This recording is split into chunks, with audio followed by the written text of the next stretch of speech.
Hola, me llamo Benjamín Plaza y estamos aquí en el podcast de Benjamín y el día de hoy tenemos un invitado muy especial, a Juan Martín Avilés. Buenas tardes. Y el día de hoy le voy a hacer unas preguntas acerca del Papa Francisco. Bueno, para comenzar con las preguntas, mi primera pregunta es: ¿quién es el Papa Francisco? Bueno, el Papa Francisco, nuestro Papa actual, su verdadero nombre es Jorge Mario Bergoglio y fue el sucesor tras la renuncia del Papa Benedicto XVI. Fue elegido en el año 2013 y su nacimiento fue en Buenos Aires un 17 de diciembre del año 1936 y es nuestro octavo Papa dentro del Vaticano. Mi segunda pregunta es: ¿cuáles son las cualidades principales del Papa Francisco? El Papa Francisco, aparte de ser Papa, es una persona muy humilde, muy honesta y siempre trata a las personas que están a su alrededor lo mejor posible. Él le gusta tratar bien más a los pobres, ya que él siente que necesitan más afecto y más apoyo de parte de las personas. Y él siempre busca lo mejor para todos antes que a él y no es para nada una persona vanidosa y es un buen papa y una muy buena persona. Bueno, seguimos con la tercera pregunta y es: ¿por qué la gente admira tanto al Papa Francisco? Bueno, como lo dije en la pregunta anterior, más que un papa es una muy buena persona y la gente admira porque cuando se van a confesar, a hablar con él o a dar una misa a él, es una persona muy humilde, muy honesta, que siempre se preocupa por las personas que están a su alrededor y la gente lo admira ya que es un papa esencial y la gente lo quiere por su papa, por ser papa y por su persona misma. Y esa es la razón por la cual la gente le admira a Papa Francisco. Bueno, la cuarta pregunta es: ¿cuál fue el recorrido del Papa en la iglesia? Bueno, el Papa tuvo un muy buen recorrido dentro de la iglesia, pero todo comenzó primero, después de su nacimiento en el año 1936, cuando se graduó. Él decidió ser un maestro de lengua y literatura y después siguió siendo un sacerdote jesuita y con el pasar del tiempo se convirtió en un obispo y tras su buen recorrido dentro de la iglesia y por su forma de ser, llegó a ser un cónclave en el año 2005 y después de 8 años llegó a ser el papa que él tanto esperaba. Él siempre quiso ser un papa, pero primero prefirió ser un profesor.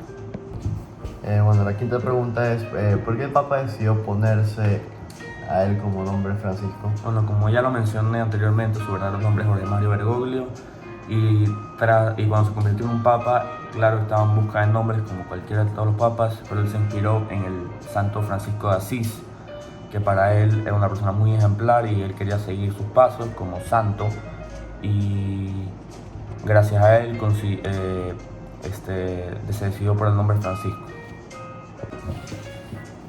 Bueno, sexta pregunta: ¿cómo y en qué año fue escogido el Papa Francisco? Bueno, el Papa Francisco fue escogido papa en el día 13 de marzo del año 2013, después de la renuncia de Benedicto XVI.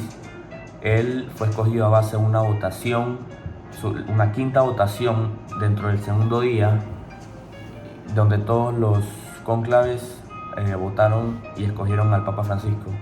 Él primero se sintió no completamente feliz, claro, porque hay muchos papas que no se sienten felices después de ser papas, y con el pasar del tiempo se podría decir que se enamoró de ese papa. Bueno, séptima pregunta: ¿de qué manera o qué forma trata el Papa Francisco a la gente?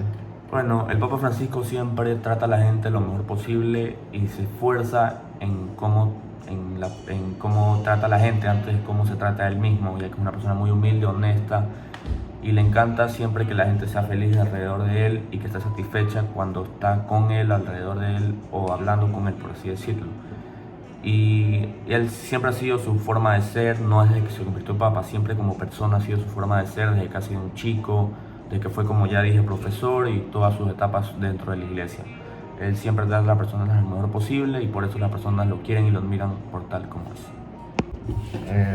Y bueno, la octava y última pregunta: ¿cuáles crees que son las grandes diferencias importantes del Papa Francisco en los anteriores o otros papas? Bueno, todos los papas tienen sus propias diferencias, pero las más importantes entre el anterior papa y el Papa Francisco, que es el anterior, que es Benedicto XVI, es lo primero que el Papa Francisco se porta como un profesor antes de que como un pastor, que así dice la gente que se portaba como Benedicto XVI.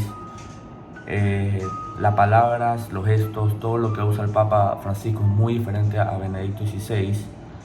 y la tradición y la sencillez que tiene el Papa. El Papa Francisco es un Papa muy sencillo y tiene tradiciones de su tierra, de su cultura, de todo. Es un Papa muy sencillo y le encanta tener una vida sencilla y todo. Bueno, y por último, para poder terminar este podcast, ¿cuál es tu opinión acerca del Papa? Bueno, mi opinión completa sobre el Papa, más como persona que como Papa, es una muy buena persona que al convertirse en Papa lo hizo mucho mejor y por eso la gente lo quiere y lo admira tal y como es. Y él siempre va a ser una buena persona, no importa cómo sea, dónde esté o sus condiciones. Bueno, aquí terminamos nuestro podcast. Gracias por estar aquí con nosotros. Gracias por Martín por haber venido. De nada, un gusto, espero que lo hayan disfrutado. Muchas gracias. Un abrazo.